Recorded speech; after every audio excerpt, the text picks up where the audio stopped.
Hello students, आज हम नया चैप्टर स्टार्ट करने वाले हैं ह्यूमन रिप्रोडक्टिव सिस्टम, या इसका सब टॉपिक है mail reproductive system.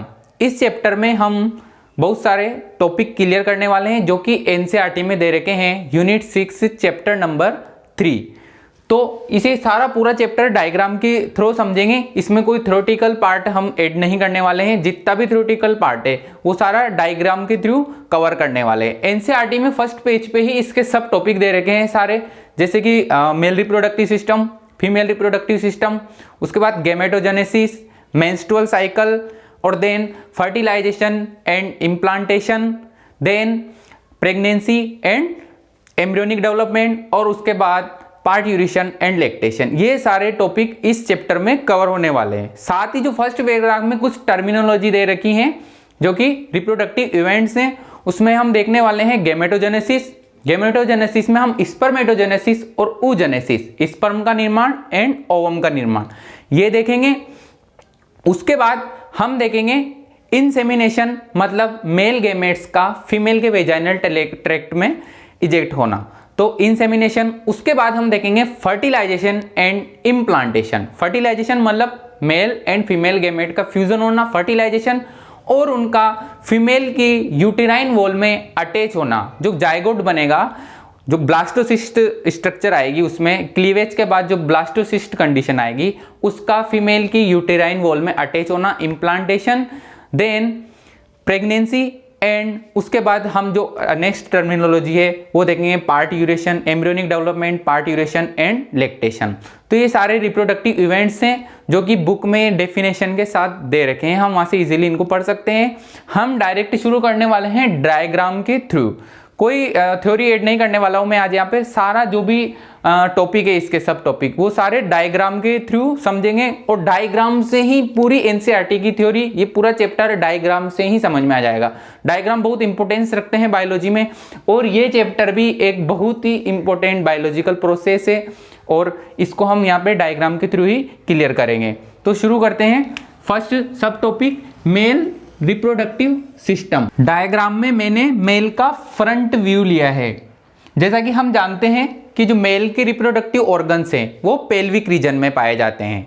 Pelvic region जो यहाँ वाला, कुछ ऑर्गन एब्डोमिनल कैविटी में पाए जाते हैं और कुछ ऑर्गन एब्डोमिनल कैविटी से बाहर पाए जाते हैं। एब्डोमिनल कैविटी भी दो रीजन में बटी हुई रहती है, अपर एब्डोमिनल और लोअर एब्डोमन। जो अपर एब्डोमन है वो डायफ्राम के जस्ट नीचे रहता है, उस वाले पोर्शन को अपर एब्डोमन बोल रहे हैं, और जो नेवल नाभि के जस्ट नीचे रहता है वो लोअर एब्डोमन कहलाता है। तो जो मेल प्राइमरी सेक्स ऑर्गन है वो एब्डोमिनल कैविटी से बाहर रहते हैं, एक स्किन के फोल्डेड पाउच लाइक स्ट्रक्चर में, जिसको हम स्क्रोटम बोलते हैं, और इसमें पाए जाते हैं primary sex organ testis. 1 pair testis present होते हैं मेल के अंदर, और टेस्टिस जो है वह ओवल शेप होते हैं, और लेंथ जो है इनकी 4 से 5 सेंटीमीटर होती है, और विड्थ जो है चौड़ाई, लंबाई में ये 4 से 5 सेंटीमीटर और चौड़ाई में 2 से 3 सेंटीमीटर होते हैं, और एक एडल्ट मेल में ये ओवल शेप होते हैं। अब इसमें दो टाइप की स्ट्रक्चर पाई जाती हैं। एक तो होते हैं इंटरनल सेक्स ऑर्गन जैसे ग्लैंड्स वगैरह, वो तो पाए जाते हैं एब्डोमिनल कैविटी में। एब्डोमिनल कैविटी जो यहाँ वाली, ये कहलाता है पेल्विक फ्लोर, जो यहाँ पर आके खत्म होता है ये कहलाता है पेल्विक फ्लोर। जो दोनों लेग्स की फीमर बोन है वो एसिटाबुलम कैविटी में आके लगती है, और यहाँ पर ठीक ये पेल्विक रीजन है, यहाँ पर जैसे ही एब्डोमिनल वाला एरिया खत्म होता है ये कहलाता है पेल्विक फ्लोर। पेल्विक फ्लोर, तो ये पेल्विक फ्लोर से ऊपर जो एब्डोमिनल कैविटी में पाए जाते हैं वो कहलाते हैं इंटरनल सेक्स ऑर्गन, और जो बाहर वाले ऑर्गन होते हैं वो एक्सटर्नल जेनाइटेलिया। एक्सटर्नल जेनाइटेलिया में आते हैं स्क्रोटम, जिसमें कि 2 टेस्टिस प्रेजेंट है, लेफ्ट एंड राइट, और एक ऑर्गन होता है पेनिस। ये दोनों एक्सटर्नल ऑर्गन कहलाते हैं या फिर एक्सटर्नल जेनाइटेलिया कहलाते हैं। और इंटरनल जेनाइटेलिया में कुछ एसेसरी ग्लैंड्स आती हैं जैसे कॉपर्स ग्लैंड्स वगैरह। तो पेल्विक रीजन के जस्ट बाहर यहाँ पर स्किन का एक फोल्डेड स्ट्रक्चर पाई जाती है, इसको बोल रहे हैं स्क्रोटम, और स्क्रोटम में पाए जा रहे हैं 2 टेस्टिस और एक है यहाँ पर पेनिस। तो ये एक्सटर्नल जेनाइटेलिया। अब बात करते हैं हम टेस्टिस की। टेस्टिस शुरू में बनते हैं एब्डोमिनल कैविटी में। जैसे ही एम्ब्रियोनिक डेवलपमेंट हो रहा रहता है, एम्ब्रियोनिक डेवलपमेंट चल रहा रहता है किसी एम्ब्रियो के अंदर, तो वहां पर उसके टेस्टिस बनते हैं उसकी एब्डोमिनल कैविटी में। मतलब जो टेस्टिस बनते हैं वो बनते हैं एब्डोमिनल कैविटी में। यहां पर बनते हैं दोनों टेस्टिस। और जस्ट बर्थ के पहले, जैसे ही बेबी बोर्न होने वाला हो उसके जन्म से जस्ट पहले ये टेस्टिस उसके स्क्रोटम में आ जाते हैं, यहां पर आ जाते हैं। और ये किसके थ्रू आते हैं? इंग्वाइनल कैनाल के थ्रू। ये जो कैनाल है, ये जिस रास्ते से आते हैं, जिस रास्ते से यह स्क्रोटम में आते हैं उसको बोलते हैं इंग्वाइनल कैनाल। तो ये इंग्वाइनल कैनाल के थ्रू बाहर एक्सटर्नल जेनिटलिया मींस स्क्रोटम में आ जाएंगे दोनों टेस्टिस। तो अब हम बात कर रहे हैं कि जो टेस्टिस बनते हैं वो एब्डोमिनल कैविटी में बनते हैं। ये यहीं पे क्यों बनते हैं और ये स्क्रोटल सेक में क्यों आते हैं? क्या रीजन है कि स्क्रोटल सेक में आते हैं? और अगर ये नहीं आ पाए तो क्या डिजीज होती है और उस डिजीज का इलाज क्या है? तो इन बातों पे बात करने वाले हैं। तो हम जानते हैं कि एम्ब्रियोनिक स्टेज में टेस्टिस का निर्माण हो जाता है और वहीं पर टेस्टिस में स्पर्म प्रिकर्सर सेल, स्पर्मेटोगोनिया का निर्माण हो जाता है, जिनको आगे चलकर जो स्पर्मेटोगोनिया सेल्स हैं, स्पर्म प्रिकर्सर सेल, जिनसे आगे जाकर जैसे ही एम्ब्रियो का डेवलपमेंट होता है, बोर्न होता है बेबी का, उसके बाद उसमें प्यूबर्टी आती है 13-14 ईयर्स की उम्र में। तो वहां पर इन स्पर्म प्रिकर्सर सेल्स हैं, कौन? स्पर्मेटोगोनिया। इन स्पर्मेटोगोनिया में स्पर्मेटोजेनेसिस की प्रोसेस के द्वारा स्पर्म का निर्माण होता है।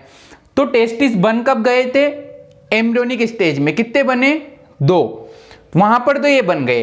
इनकी स्पर्म प्रिकर्सर सेल्स भी उसी टाइम बन गई थी, कौन? स्पर्मेटोगोनिया। लेकिन जैसे ही यह डिसेंट होकर इंग्वाइनल कैनाल के थ्रू स्क्रोटल सेक में आते हैं, दोनों टेस्टिस एब्डोमिनल कैविटी में बनते हैं। वहां पर बनने के बाद इंग्वाइनल कैनाल के थ्रू यह आते हैं स्क्रोटल सेक में, मतलब यह एब्डोमिनल कैविटी से बाहर आ जाते हैं, जिसका टेम्परेचर 2 से 2.5 degree Celsius core body temperature से कम है। 37 डिग्री सेल्सियस से कम है। कितना? 2 से 2.5 डिग्री सेल्सियस। बात आती है बाहर क्यों आए? क्योंकि स्पर्म प्रिकर्सर सेल्स जो है स्पर्मेटोगोनिया, उनसे स्पर्मेटोजेनेसिस के थ्रू स्पर्म बनने हैं और उनके लिए सुटेबल एनवायरनमेंट है यहां बाहर का, कोर बॉडी टेम्परेचर से 2 से 2.5 डिग्री सेल्सियस कम। और अगर यह डिसेंट होकर नहीं आए तो इसको बोलते हैं फेलियर ऑफ डिसेंट, मींस डिसमाइग्रेशन, या तो डिसमाइग्रेशन बोल सकते हैं या फेलियर ऑफ डिसेंट। टेस्टिस का स्क्रोटल सेक में नहीं आना, फेलियर ऑफ डिसेंट। और अगर ये नहीं आए तो इसको बोलेंगे क्रिप्टोऑर्गिडिज्म। क्रिप्टोऑर्गिडिज्म इस टर्मिनोलॉजी का मतलब होता है कि टेस्टिस जो एब्डोमिनल कैविटी में बने हैं वह स्क्रोटल सेक में नहीं आए। अब बात आती है अगर नहीं आए तो क्या होएगा? तो टेस्टिस जो है उसके मेनली 2 वर्क होते हैं। एक तो है स्पर्म प्रोड्यूसिंग करता है, मतलब स्पर्मेटोजेनेसिस, गैमेट प्रोड्यूस करता है मेल के अंदर। दूसरा वह मेल सेक्स हार्मोन टेस्टोस्टेरोन का भी सीक्रेशन करता है, जो कि किसके लिए रेस्पॉन्सिबल होता है? स्पर्म के निर्माण के लिए, और दूसरा सेकेंडरी कैरेक्टर के डेवलपमेंट के लिए। तो अगर मान के चलते हैं कि टेस्टिस उसके स्क्रोटल सेक में नहीं आए तो यहां पर 2 बातें आती हैं कि स्पर्मेटोजेनेसिस, तो स्पर्मेटोजेनेसिस तो उसमें नहीं होएगा क्योंकि स्पर्मेटोजेनेसिस के लिए उसका जो टेम्परेचर है वह सूटेबल नहीं है। मींस यहां पर जो स्पर्म प्रिकर्सर सेल से स्पर्मेटोगोनिया वह हाई डिग्री के टेम्परेचर में एक्सपोज होएगी और वह डिग्रेड कर जाएगी, मतलब वो मर जाएगी। तो स्पर्मेटोजेनेसिस की प्रोसेस तो यहां पर नहीं होएगी। लेकिन जो टेस्टिस का दूसरा वर्क है एंडोक्राइनल ग्लैंड का, उससे सीक्रेट होता है टेस्टोस्टेरोन। क्या वह भी अफेक्ट होएगा? तो वह अफेक्ट नहीं होएगा, वह कंटिन्यू रहेगा। मतलब इससे हार्मोन तो सीक्रेट होएगा लेकिन स्पर्म का निर्माण नहीं होएगा। मतलब हार्मोन सीक्रेट होएगा तो उसमें सेकेंडरी सेक्सुअल कैरेक्टर डेवलप होंगे, दाढ़ी मूंछ का आना, आवाज का भारी होना, तो ये तो उसमें बने रहेंगे, लेकिन वह स्पर्मेटोजेनेसिस के लिए कैपेबल नहीं रहेगा। और इन टेस्टिस का इंग्वाइनल कैनाल के थ्रू स्क्रोटल सेक में नहीं आना, इसको बोल रहे हैं क्रिप्टोऑर्किडिज्म। नेक्स्ट डायग्राम लिया है मैंने टेस्टिस का सेक्शनल व्यू।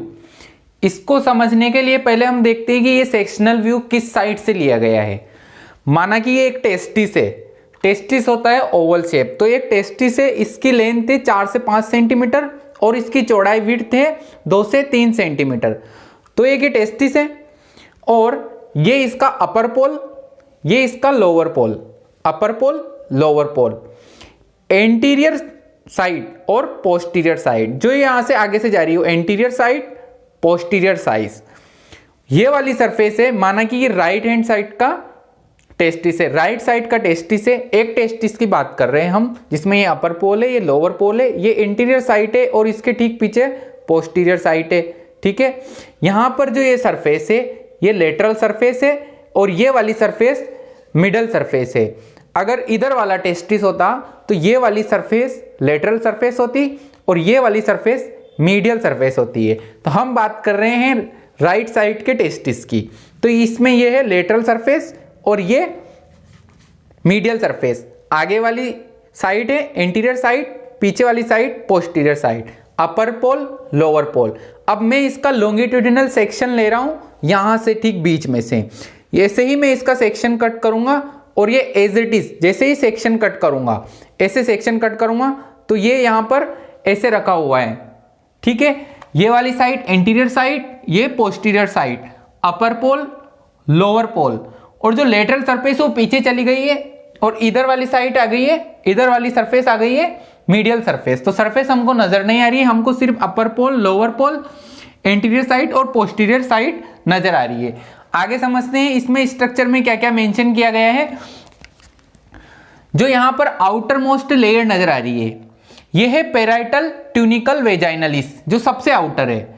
2 लेयर है इसकी ट्यूनिकल वेजाइनलिस की, जिसमें सबसे बाहर वाली है वो है पेराइटल ट्यूनिकल वेजाइनलिस और जो अंदर वाली है इसके अंदर वाली वो है विसरल ट्यूनिकल वेजाइनलिस, और इन दोनों के बीच की कैविटी कहलाती है वेजाइनल कैविटी। फीमेल में जो पाई जाती है वो वेजाइनल कैनाल होती है, यहां पर हम बात करें वेजाइनल कैविटी की, तो ये कैविटी है वेजाइनल कैविटी। ठीक इसके बाद एक जो ये स्ट्रक्चर आ रही है राउंड शेप, जो इसकी टेस्टिस की सरफेस है ट्यूनिका एल्बुजिनिया, जो राउंड स्ट्रक्चर में जो लाइन नजर आ रही है ये है ट्यूनिका एल्बुजिनिया, ये राउंड वाली लेयर। ये बेसिक फ्रेमवर्क होती है टेस्टिस का और true layer of the wall of testis, testis की ट्रू लेयर है। ट्रू लेयर क्यों बोल रहे हैं कि ये खुद टेस्टिस की है जबकि ये टेस्टिस की नहीं है। ये जब टेस्टिस एब्डोमिनल कैविटी में बने थे और इंग्वाइनल कैनाल के थ्रू जब स्क्रोटल सैक में डिसेंट हुए थे तो ये वाली लेयर टेस्टिस अपने साथ रेप्ड करके ले आता है। जो ये लेयर है कौन सी, ट्यूनिकल वेजाइनलिस, ये टेस्टिस अपने साथ एब्डोमिनल कैविटी से जब स्क्रोटल सैक में डिसेंट होता है तब वहां से रेप्ड करके लेके आ जाता है। इसलिए हम जो टेस्टिस की मेन लेयर है वो ये है ट्यूनिका एल्बुजिनिया, जो कि बेसिक फ्रेमवर्क प्रोवाइड करवाती है इसको, और ट्रू लेयर है ये टेस्टिस की वॉल की। ठीक है, नेक्स्ट जो कंपार्टमेंट आपको नजर आ रहे हैं यहाँ पे ग्रीन कलर के, जो ग्रीन कलर से मैंने कंपार्टमेंट बनाए हैं। कंपार्टमेंट एक टेस्टिस में अगर बात करें तो ये कंपार्टमेंट होते हैं टेस्टिकुलर लोब्यूल।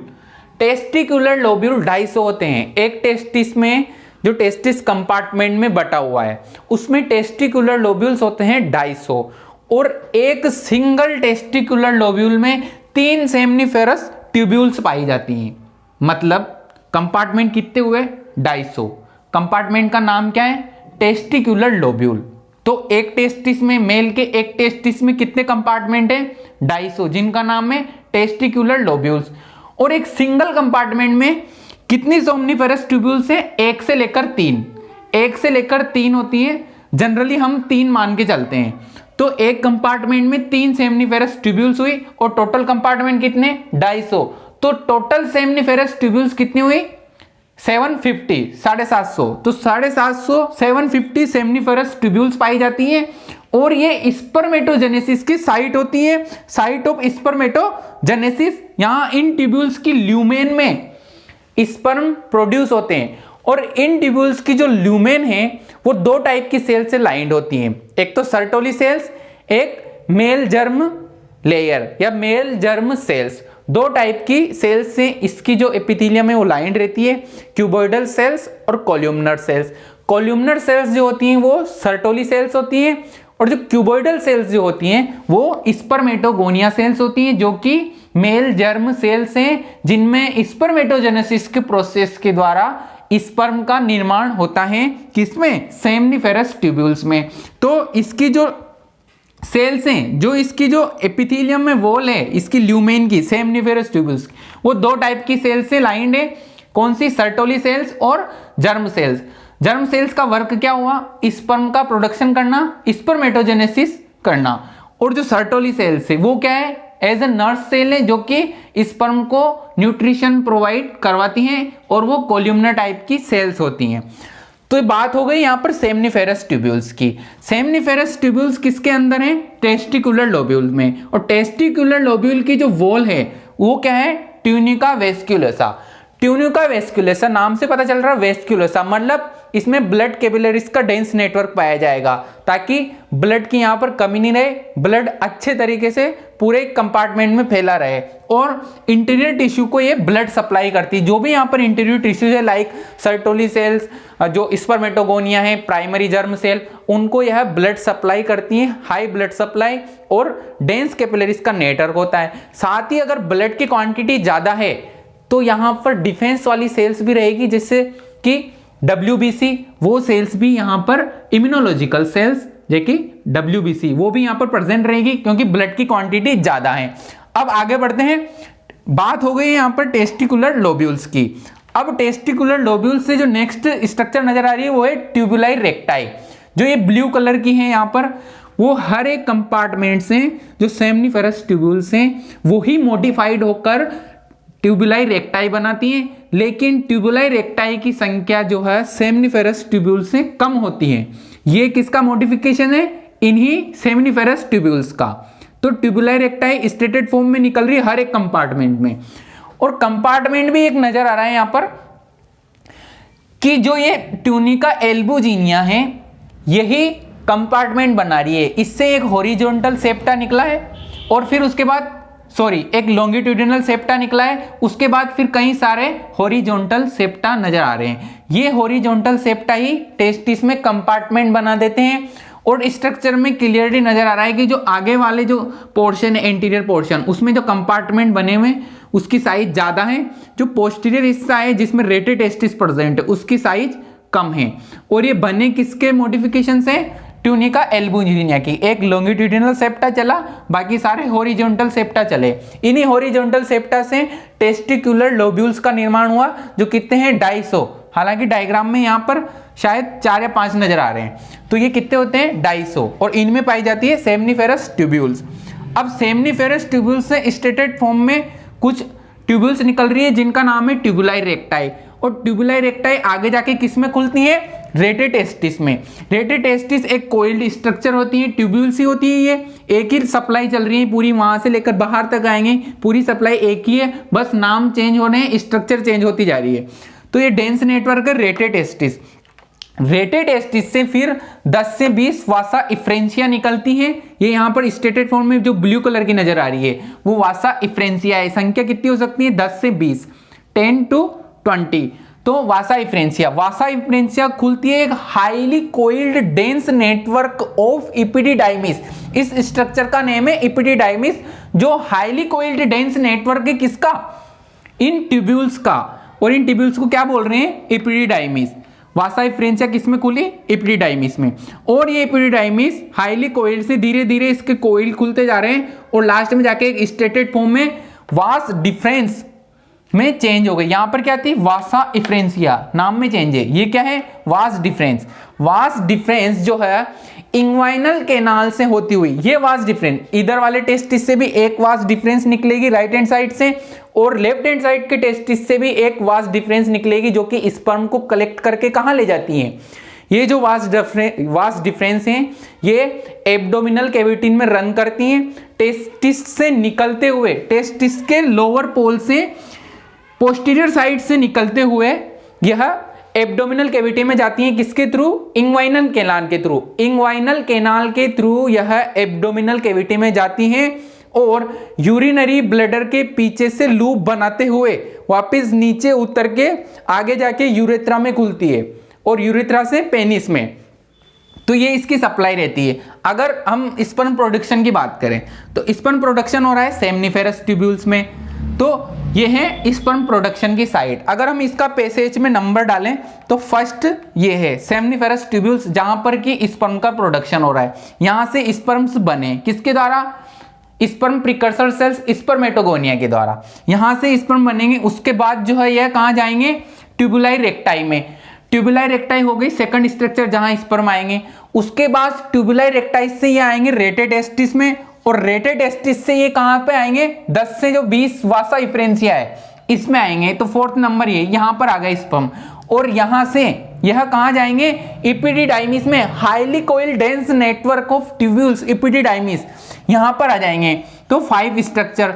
यहां पर आने के बाद अब यह आते हैं वास डिफरेंस में, तो ये 6 स्ट्रक्चर। वास डिफरेंस में आने के बाद इंग्वाइनल कैनाल से होते हुए यह कहां जाते हैं? यूरिनरी ब्लैडर से लूप बनाते हुए यूरेथ्रा में खुलते हैं। तो ये इसका आगे का पैसेज रहेगा।